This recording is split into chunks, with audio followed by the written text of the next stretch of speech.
I have quite the video for you guys today. I have shown my Lego Minecraft sets before, but today I wanted to show something that was my own custom Lego creation. I've been building it over many years, and it actually uses all of my Legos aside from my Lego Minecraft sets. And it's quite something, so I hope you enjoy this tour. And you will notice that this house is in fact inspired by the Hello Neighbor Act 3 house. I'm gonna be doing this tour floor by floor or module by module. So we're gonna be starting with the first level in the backyard first. So this is the base for everything. So we have a sidewalk out front and a nice bench, and obviously you're not blind, you can see all of these details. The person who owns this house is actually named Mr. Suspicious. Why is he named Mr. Suspicious? Well, you're gonna see as we go through this tour. Here is Mr. Suspicious. Obviously, he has some guns and a child. Is that his child? We're gonna look at his mailbox. He does, in fact, have a head in there. He has a severe obsession with heads. And he has a nice patio as well, with a nice umbrellaed table and chair, and a grill cooking some chicken and another head. We'll get to this kind of separate thing later, but for now we're gonna look at the main house. He has a nice flat screen and a nice swivelly chair. He keeps his smartphone there for some reason. We'll get to this secret room deal later. It's a pretty nice kitchen. There are actually some heads inside of the refrigerator, as you can tell. Now, this is a pretty exciting bedroom. It may look normal at first until you notice that there's some hinges there. And how this works actually is that there's a garden hose over here that is actually a lock that prevents you from opening this. And all you have to do is pull it out and bang, it is unlocked and you can open it. You can see there's gold bars under here, neatly stowed away for when he needs to make a quick buck. And we'll get to this section when we get to the backyard, as that is technically part of the backyard. And over here, you can tell there is a bookshelf, but this is actually a secret door that reveals the staircase. And there's actually another secret under the staircase. If you lift the staircase up, you'll see his fine head collection. I'm just gonna close that up. This does go upstairs and we will be taking a look at that later. Before we go to the backyard, I do just wanna show this separate section here that does eventually connect with a sky bridge. Now this whole thing is actually built on top of a fifth wheel camper and a tree. This fifth wheel camper is completely furnished and everything. It even has a bed.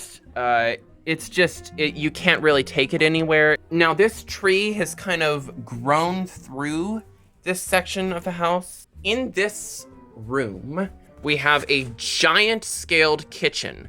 Why? No reason at all. It is a pretty large scale. It's not useful at all as a normal kitchen. Now there is a staircase here that eventually goes up to some more stuff over here when we put on the next few levels. And there's a random eyeball there for some reason. This actually is access to this room. That and the sky bridge and maybe climbing up the tree are the only ways to get to the big kitchen, as we call it. All right, moving on to the backyard of the house. So there is a nice alleyway back here with a nice picket fence and bush, as well as many trash cans because he has to hide evidence a lot in there.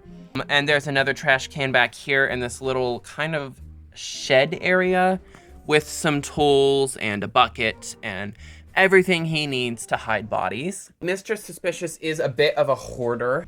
You'll notice that throughout the tour. He has a very wacky, weird proportioned car that doesn't work anymore. And this interesting car that he never uses, even though it does work. Now you may notice there is in fact a cemetery in his backyard. Which we don't really talk about. He also has a tent out here, which is where he sleeps his child. At least we think it's his child. And there's a nice stone pathway that goes to the fifth wheel. as well as this very interesting bike that he made. There is, for some reason, just this apple growing out of one of the rocks. And then we have this guy, who is the guy responsible for cutting his lawn. He has a nice lawnmower.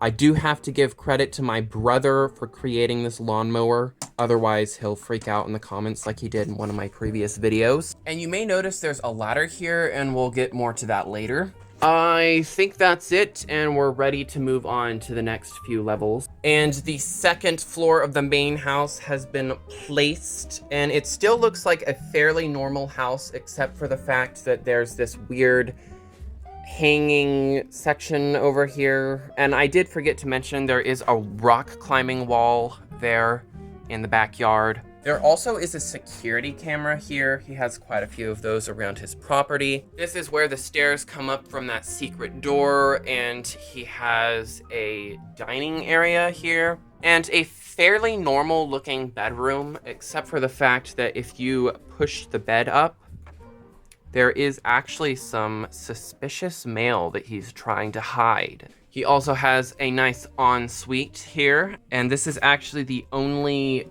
normal bathroom in the entire house that has running water and everything.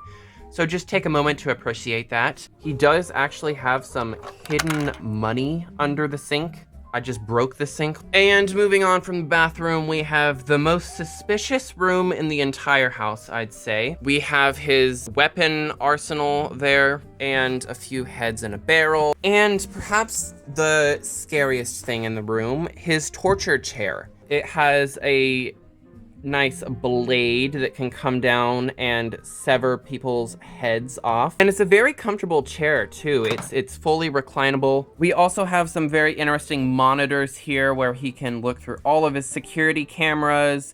And you may notice there's some joysticks here. And when you pull out the chair, there is also a map. And that is because, if needed, this entire house can be converted into a spaceship. How could this thing become a spaceship? I don't know, but it does, trust me. Let's go ahead and take a look at this hanging room here, which is actually a hanging jail cell. It has a very uncomfortable looking bed, but it does have a sink, so that's nice. But when it's put all the way over here, there's literally nothing here, and you can just walk out this door, which in universe is like 20 feet down. And you will notice there's another security camera here, as well as another ladder. We're gonna go ahead and move on to the next floor. Now you may be wondering why this room doesn't have walls, but it does. It's a roof, so it just goes on top. But this room is his pickle ritual room. A very weird room. You just put a pickle in the pot, and then the whole thing catches on fire, and it's very weird. There's statues. I'll go ahead and put the roof on this so you can see how that all works out. And we'll look at some of these interesting rooms that are just kind of built around, starting with this area, which is a room that actually used to come out to here. But it didn't have any support, so it eventually just ripped off. And there's this door in the floor, because that's what everyone needs, is a door in the floor. And another thing worth mentioning is the hanging fireplace in this room. We also have a school in his house, which is very interesting. Plenty of seating, as well as an easel and a map, everything you need in a schoolroom. And I don't know if you've been in state parks before, but if you have, this is an exact replica of a state park outhouse. And it is fully furnished as well. And you can also see now where these ladders go up to.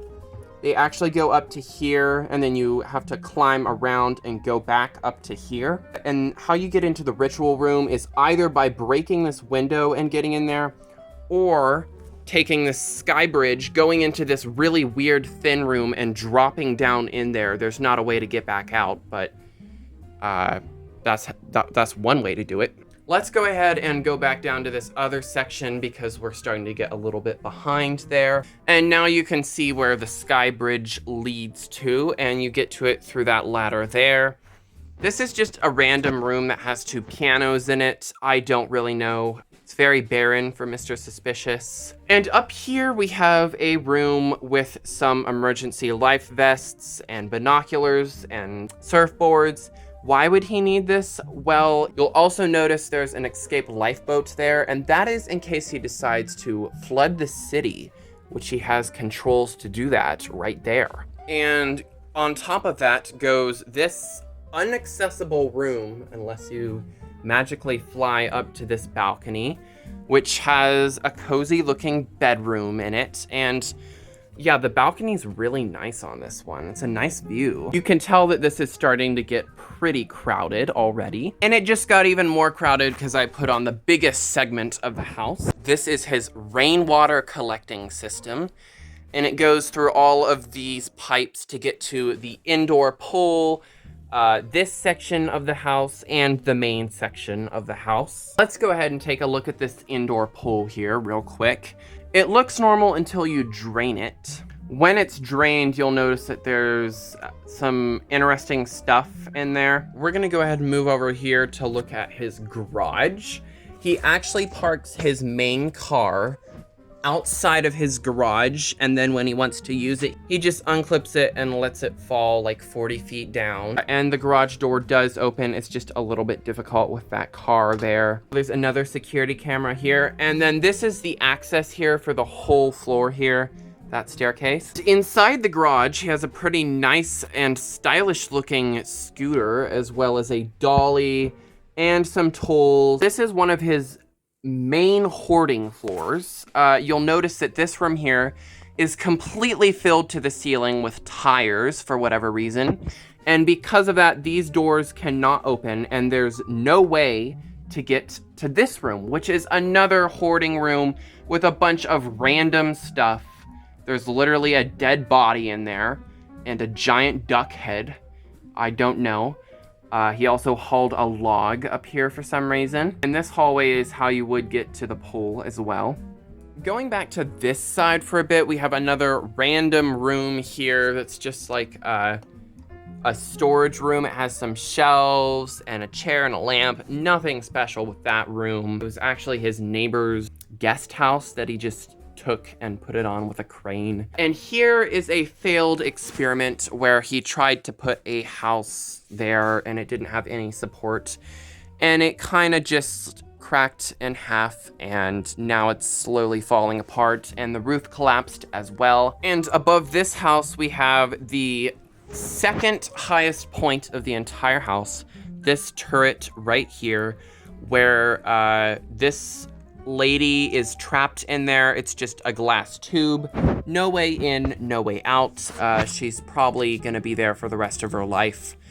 And there's just a random monkey here for some reason. And here is the next floor of the main house section. There is the ladder that goes down to the outhouse. And as you can tell, there's a nice balcony back here with some seating and a bike for some reason. And then this here is just the access to the lower floor. You can see there's a staircase in there. It's kind of dark, it's hard to tell. And there's also a greenhouse or conservatory here where he grows all of his toxic plants. I don't know exactly what these are, but they're very poisonous, all of them. And here we have the first level of the main tower that goes up to the windmill. There's nothing in here at all yet. However, I may add some stuff eventually, but there is a ladder. The next floor is actually supposedly the main entrance to his house. He even put his guard dog there to show that, and there's a doorbell as well. So, yeah, apparently you have to get all the way up there to get to the main entrance, and it has an eyeball doorknob and all the good stuff. There's just a flower pot inside, and you can't even get through the door because there's a ladder in the way. And for some reason, there's just this weird wheel on the back. You'll also notice back there that there's this wire, and that is the power supply wire that goes from the windmill to power the rest of the house, and it connects all the way down there. Next floor is a nice studio apartment with some nice furnishings. There's another ladder here going all the way up. And there's some nice huge windows. You can look out at the view from the 8th floor. The next floor is a bit of a weird one, which is saying a lot because all of the floors have been weird. There's nothing inside of it yet. He hung someone's truck Obviously, it's not his. He just took it and hung it up there. And from this beam, there is a giant record player for him to broadcast whatever the heck he wants to his neighborhood. And it has a very loud volume. And we have the final level of the house, which is actually where the windmill connects. And there's a NASA quality antenna there. And here we have a new character who happens to be hanging out in the crow's nest of the house. And her name is Mrs. Suspicious.